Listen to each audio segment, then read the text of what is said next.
In the quiet town of Maplewood, where mornings smelled of fresh coffee and evenings echoed with the hum of distant trains, lived a girl named Emily Carter. Emily was 26 years old and deeply tired, not from working too hard, but from doing almost nothing at all.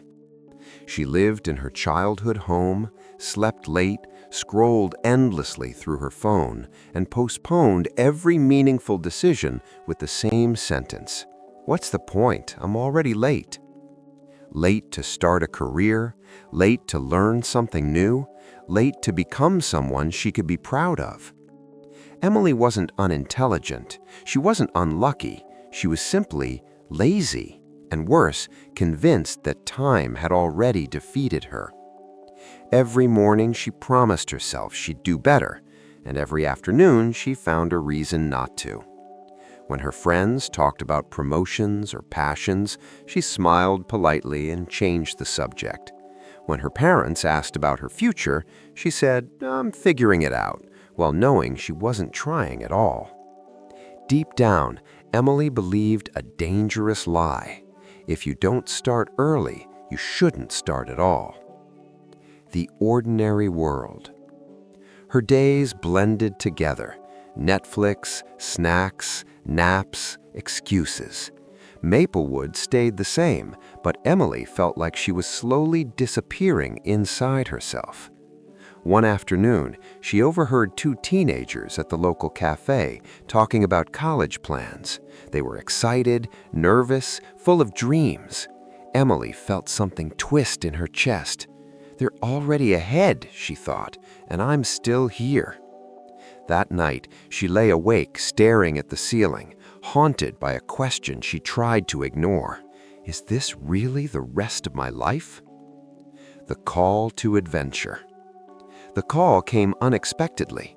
Emily's father had a mild heart attack. It wasn't fatal, but it was terrifying.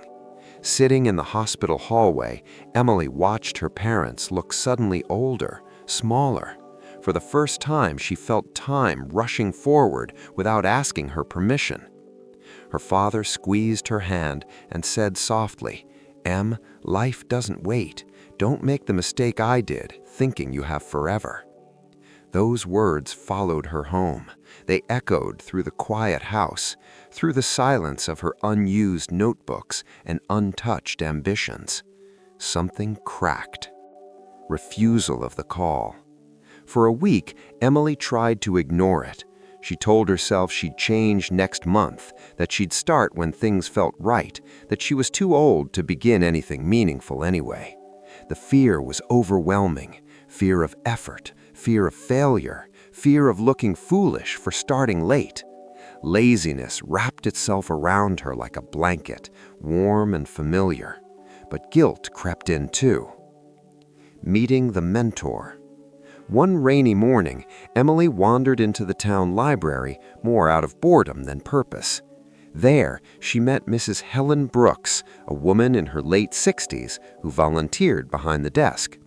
Helen had kind eyes and hands that showed signs of a life fully lived. They talked. Emily, almost accidentally, confessed everything: her laziness, her fear, her belief that she had missed her chance. Helen listened patiently, then smiled. "You know," she said, "I learned to read at 42. I started college at 50. I ran my first marathon at 60. Emily stared at her. "I wasted years believing it was too late," she continued. "The truth, the only time it's too late is when you stop breathing." Those words hit harder than any lecture ever could.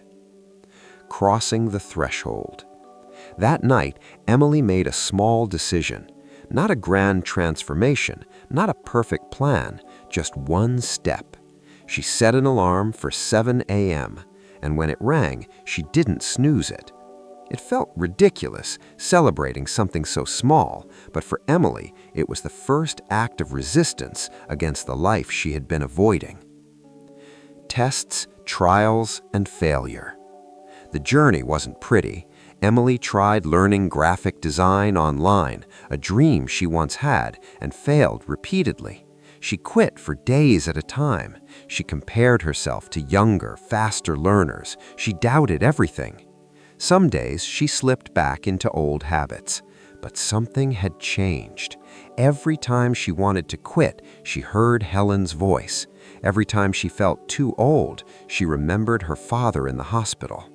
Slowly, painfully, she kept going. Not because she was motivated, but because she was done running.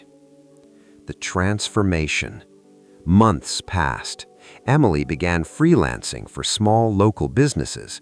Nothing glamorous, just honest work. For the first time, she felt proud of effort, not results. She woke earlier, moved more, thought less about age and more about progress. One evening, she caught her reflection in the mirror and realized something shocking. She looked alive. Not perfect, not successful by society's standards, but alive. A year later, Emily stood in the same cafe where she once felt left behind. This time, she overheard another young woman saying, "I'm too old to start over." Emily turned around and smiled. "Trust me," she said gently, "you're not." Moral of the story: Emily never became famous. She never caught up to anyone. But she discovered something far more powerful. Life doesn't reward early starters. It rewards those who start. Because no matter how old you are, no matter how lazy you've been, no matter how many days you've wasted, it's never too late to start.